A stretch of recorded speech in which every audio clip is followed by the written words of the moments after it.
Can't see anything.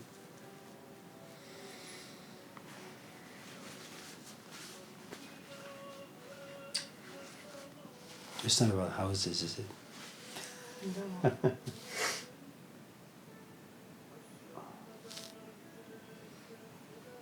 No.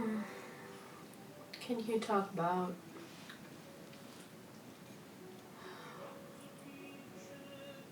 maybe to put it in the context of the story you just told about the young man?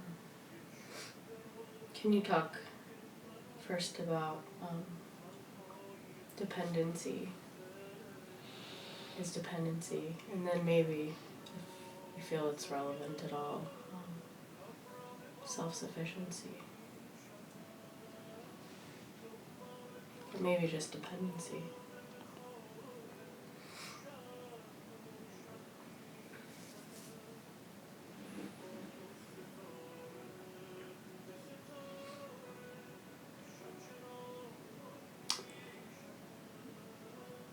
You know, before you can build a house, you bring these gigantic, powerful machines and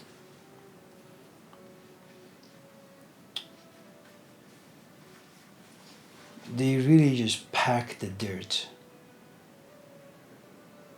You know, they remove as much air as they possibly can from the dirt.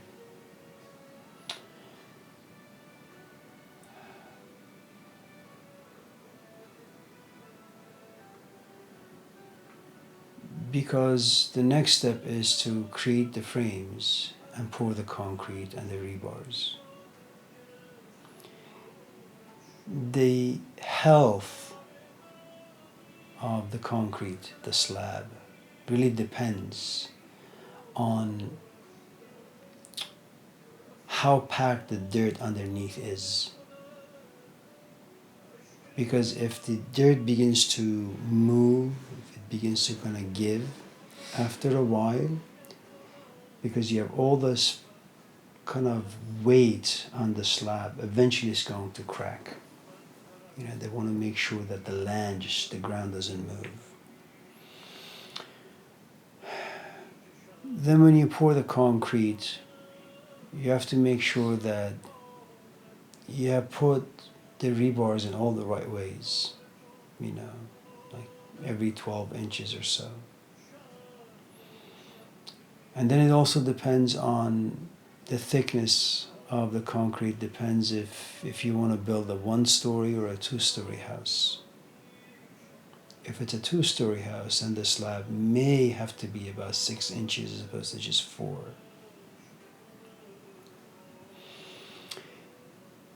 You know, when we are sitting in this room, the truth is the only way it can stand the way it is without falling is that there is this inner dependency. Everything is dependent on everything else to function well for it to survive.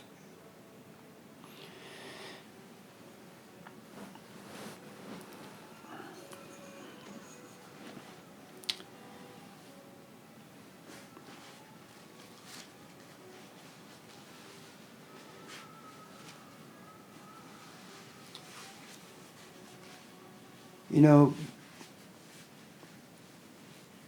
you're not even out of your mother's womb yet. There are times where you kick her when you're inside her belly. And you say, "Come on, woman, just walk a little. I need some exercise." You know. Then you get hungry. Then you kick her a little. So you just, I don't know, eat Cheerios, eat something. You know. I know you're like a fitness guru and you like to eat like once a day, but there's me now.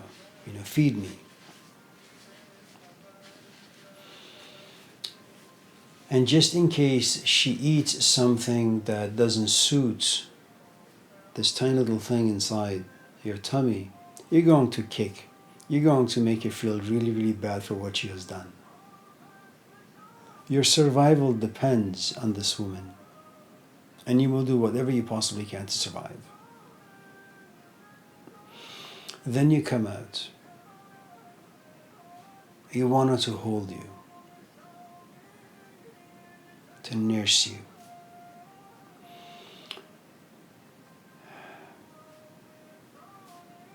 You haven't come out, it's been only an hour.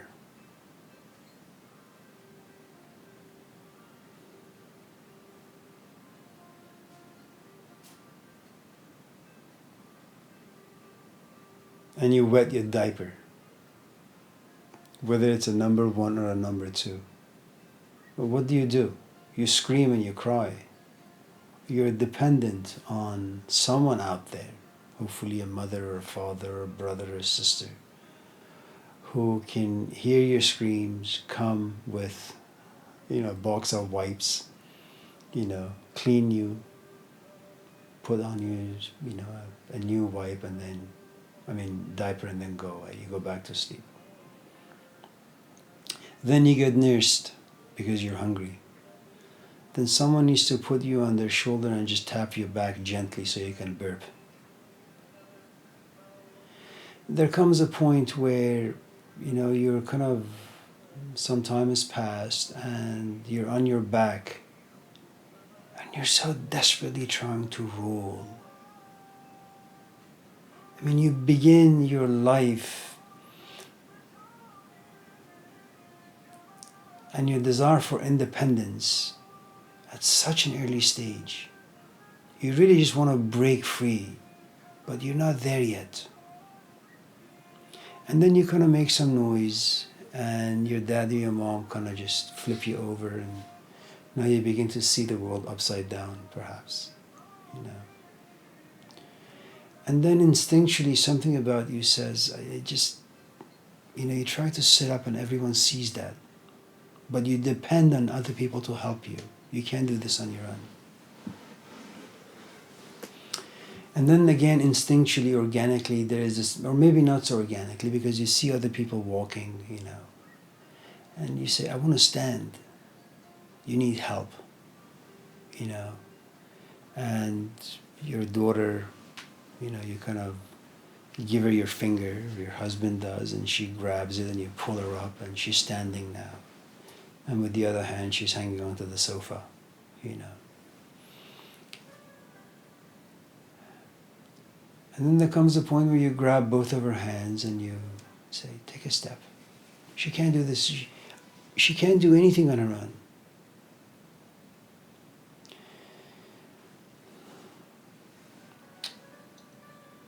Then, she walks a couple of steps and then she falls and then she cries.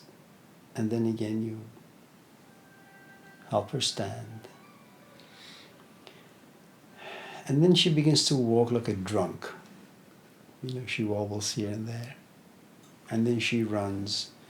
But she's not fully aware of her surroundings, so she hits her head on the table. Glass top, square. She doesn't see the blood gushing out, she's just in pain.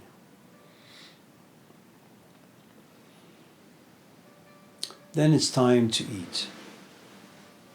You try to give her some solids, but she doesn't know how to cut anything. Then it's time for her to maybe do the tricycle. It's the first time. She needs help. Then it's time for you to remove those side wheels, the helping wheels. She needs help. You know the dangerousness of the physical world. She thinks she can do it, but she can't. She blindly runs into the street and you scream. Then she gets to be 15 or 16 and she says to you, Mom, I don't know. Do you know what love is? You say, no, honey, I don't know what love is. What do you think love is? I think love is Johnny. Who's Johnny? This guy in school. I'm in love with him. Depending on your culture, you want to make her dependent on you so she could listen to you and learn a thing or two about love narratives. It could be delicious, it could be profoundly dangerous.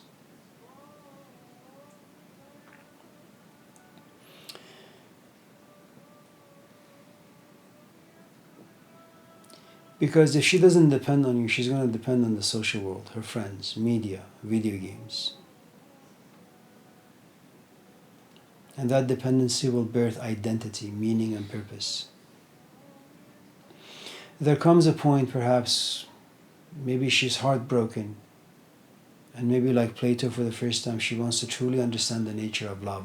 Not loving Johnny or loving Bobby or loving mom or dad. She wants to understand love from inside. How it happens, why it happens. She needs books. She needs workshops. She needs a teacher of sorts. And while she's curious about understanding the nature of love, her father dies. She needs God. She needs church. She needs some sort of a ritual or a ceremony to, experience closure.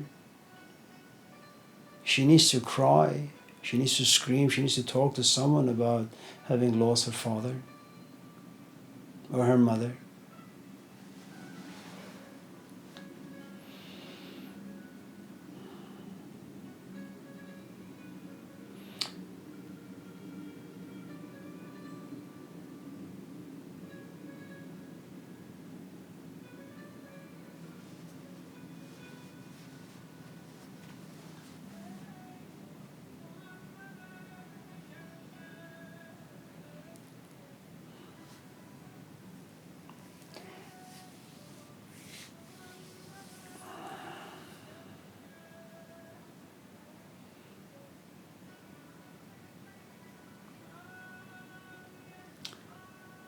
Last night I couldn't sleep because of my shoulder.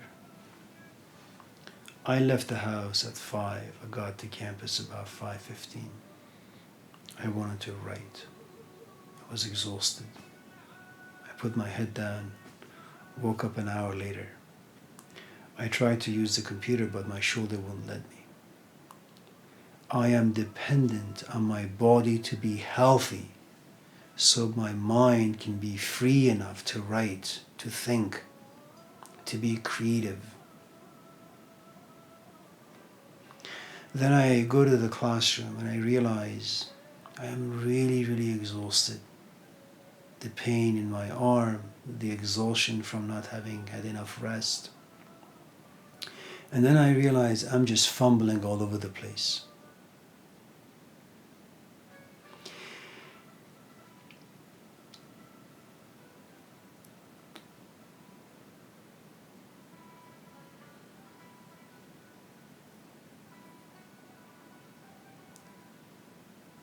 You could be self-sufficient in one area of life. And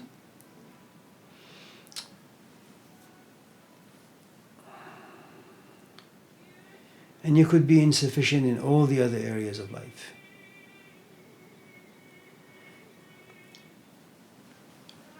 The problem, Cassie, is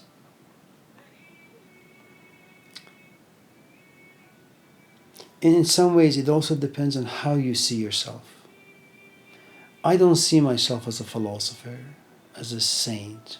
I just see myself as an ordinary guy, okay? Which means that I need to be sufficient in a lot of different areas of life so I can be able to focus on the thing I'm most passionate about, which is thinking and writing. Not so much talking, even though I do a lot of that as well.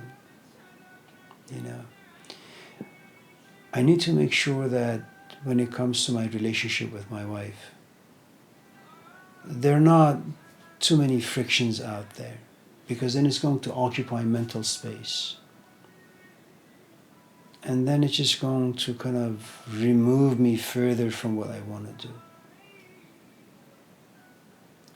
I want to make sure that I give to the kids what I can so that they could kind of be in their room, read their books, play with their games, do whatever they need to do too, so that I could be left alone for a little bit.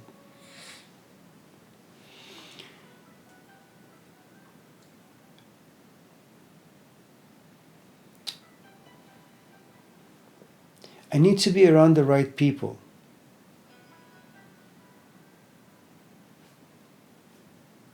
If there are emotions and ideas or thoughts out there I don't care for, I don't want to be around them. Because even to listen to something that I don't enjoy takes energy.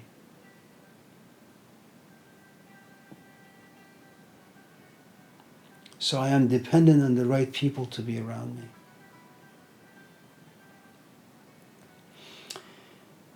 I need to have a good night rest.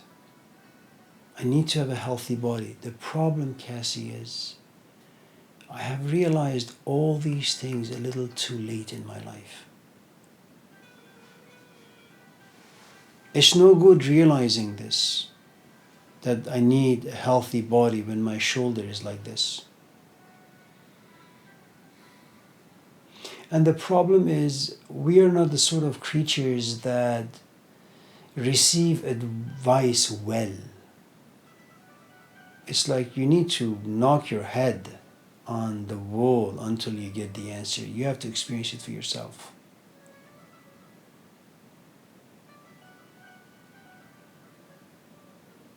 You know, Hussein used to tell me, go out there and dance, Amir. I said, no, Hussein, I'm shy. Well, that delayed me getting a job by about 10 years.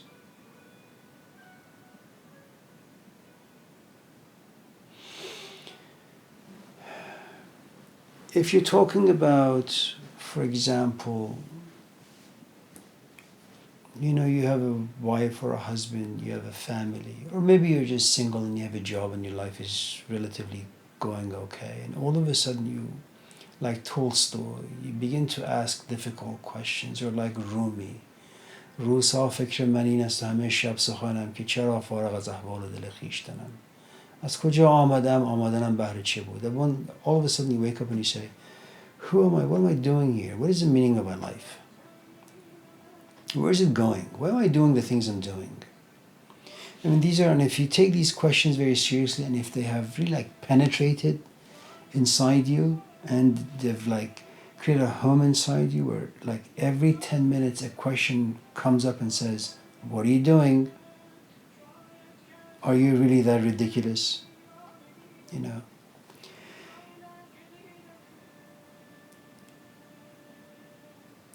And let's say you have a good amount of pride inside you. Let's just say you have your PhD or you have your master's. And let's say you have a job that pays you like $500,000 a year and you have lots of friends. You know, kind of like Rumi. You know. And you say, well, you know, my entire life I've been dependent on the Quran. That's it, the sacred text. All of a sudden I'm dependent on this man. Now, if there are things wrong with you, you're going to say, well, that's really a shame. Why should I be following a man? Maybe I should follow Martin Luther around the 15th century, you know. You have a conscience, just listen to that. You know, if the kingdom of God lives inside you, there is no reason to go to church. There is no reason to read the Bible, not even follow Jesus Christ. Just listen to your own heart. Listen to your own conscience. There you will find the voice of God. If that is the heritage that you have, and that's the culture you come from, the notion of dependency can be profoundly shameful for you. You're always going to walk around thinking that you're very, very sufficient. If on the other hand you come from an environment that says at a certain junction in your life, something about your psychology will break down, and you will be having these questions you've never had before, and these questions are going to make you feel so strange that sometimes you're going to be happy, sometimes you're going to be sad, most often you're going to feel abandoned. You're going to be curious about things you don't know, and you don't know why you don't know. And then they say, when this happens, you know, it's like a snake shedding its skin. It's giving you a message. Your old life is coming to an end. Don't hang on to it. Shed the skin. It's time for you to move on. How do you move on? Well, you become dependent on someone who has had an old life, who had shed the skin, and it's really, really difficult. It takes almost a year or a few months for the skin to come off. And if it doesn't come off, the snake will die. If these questions, these intellectual, emotional, spiritual, existential questions are haunting you, it means your dependency on your five senses are coming to an end. Your dependency on your friendships coming to an end, on your parents, on your husband, on your wife, on your kids, on all the ways you used to think and feel about yourself, they're coming to an end. If you don't shed the skin, you're going to feel suffocated. And you're going to have a life filled with resentment, envy, and anger. I mean, it's quite volatile. You're about to erupt. Okay? There was a story about a man who was telling his wife that something about me doesn't feel right. And the wife says, "No, honey, you're okay, you're okay." And as the weeks passed by, he kept saying the same thing to his wife, except more intensely. After a while, he became abusive. First, it was verbal abuse, then it was physical abuse. And then one night, while the wife was asleep, he strangled her, he killed her. And then he called the cops. He was taken to the hospital, and he had a brain scan, and they found a tumor inside his head. And it was hitting this place in his brain where anger is activated. The tumor was removed, and he became his old self. There comes a point in everybody's life where there's a tumor that's growing. And if you don't take it out, if you don't remove the skin, it's just going to kill you. Kill in the sense that it's just going to destroy everything you've worked so hard for. You know. And so, in certain cultures, there is a story, which is once you get to this place, find someone who lived an old life. Find someone who shed his or her old life. Find someone who knows the struggles of shedding an old life. Then find someone who knows the difficulties of having a new life slowly growing on you. Lots of unknown components. You have no idea where you're going. And then find someone who has reached the destination. And you don't even really need to find someone who's reached the destination, as long as someone can tell you why all of a sudden you become discontented, why all of a sudden you become dissatisfied, why all of a sudden you become angry, how you remove this old life from you. And then you don't really just have a new life. What you have is an empty life. An empty life is a meaningless life. Is a life with no purpose, with no direction, with no guidance. Okay. At this stage, all you need is an image, kind of like Gilgamesh and Utnapishtim. He doesn't have a life. He just knows that there is someone out there named Utnapishtim. That he lost everything except wisdom. And that's what he needs. You know.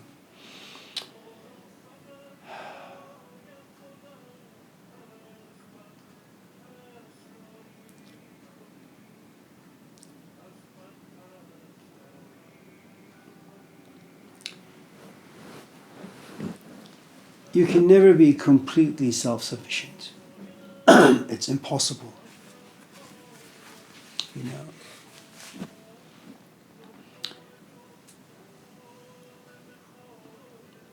But I suppose you could kind of think of it this way.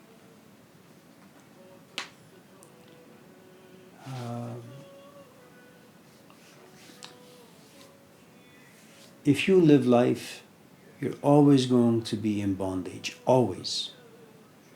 That chain around your neck will always hold you down. But here's the trick.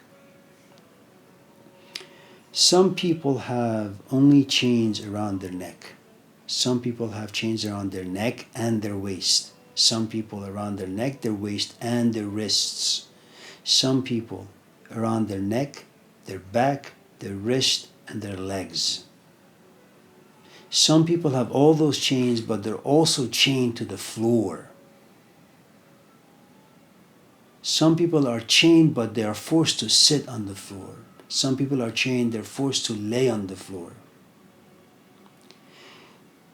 Since all of us have no choice but to have chains, be in chains in some shape or form, the person who only has chains around the neck or maybe the wrist is far more free, far more self-sufficient than someone who's got a lot of chains around them. So you can't be self-sufficient through and through. You can be self-sufficient maybe 70%. The other 30%, other people own you, or other forces own you. And eventually, like Aldous Huxley said, ultimately, your most faithful companion will be a body that's sick, and you will throw up and you will scream because there is too much pain inside you. And then you realize something you hadn't realized before. Because you thought that you will always have chains around only your neck, you became profoundly angry.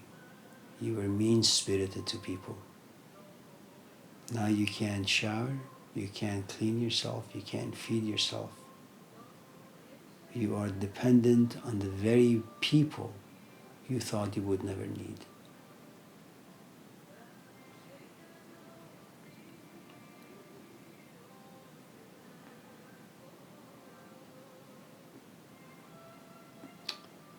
You don't need to like people.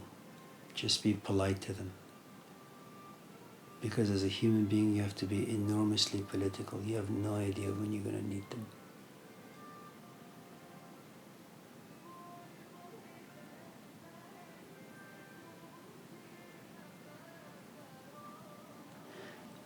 There is this, once in a while, there are these short films and they're about like 5 minutes long. And I don't know what the title of this short film is. It is such an interesting 5 minutes of watching this story. It's a Middle Eastern man at the ATM machine, and there is another person who's waiting to use the ATM.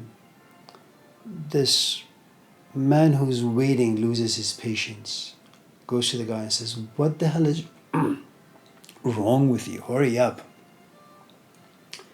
You Middle Eastern something."